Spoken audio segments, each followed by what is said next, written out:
সময়টা কলিযুগ।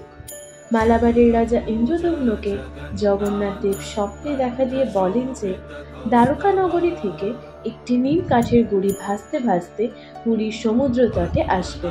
সেই নিম কাঠ দিয়ে যেন তার মূর্তি তৈরি করা হয়।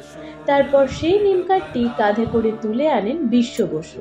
কিন্তু রাজ্যের কোনো সূত্রধরই সেই কাঠে সামান্যতম ছিদ্রও করতে না পারায় অবশেষে দেব শিল্পী বিশ্বকর্মা এক বৃদ্ধ শিল্পীর বেশে সেখানে হাজির হন এবং তিনি শর্ত দেন যে 21 দিন আগে তিনি নিজে দরজা না খুললে কেউ যেন তার ঘরে প্রবেশ না করে। শুরু হলো কাজ।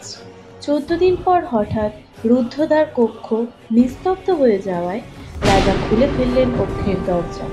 ভেতরে দেখেন বৃদ্ধ কারিগর উধাও। পড়ে আছে 3টি অসমাপ্ত মূর্তি।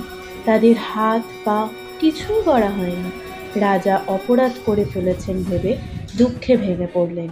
তখন তাকে স্বপ্নে দেখা দিয়ে স্বয়ং জগন্নাথ দেব বললেন যে এরকম আগে থেকেই নির্ধারিত ছিল, তিনি এই রূপেই পূজিত হতে চান। সেই থেকেই শ্রী জগন্নাথ দেব, বলরাম ও সুভদ্রার মূর্তি উহাতেই পূজিত হয়ে আসছে যুগ যুগ ধরে।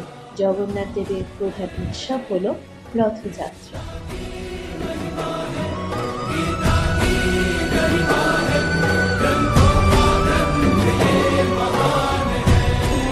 জগতের পিতা তুমি, অনাথের অনাথ, প্রভুর প্রভু তুমি, মহাপ্রভু জগন্নাথ।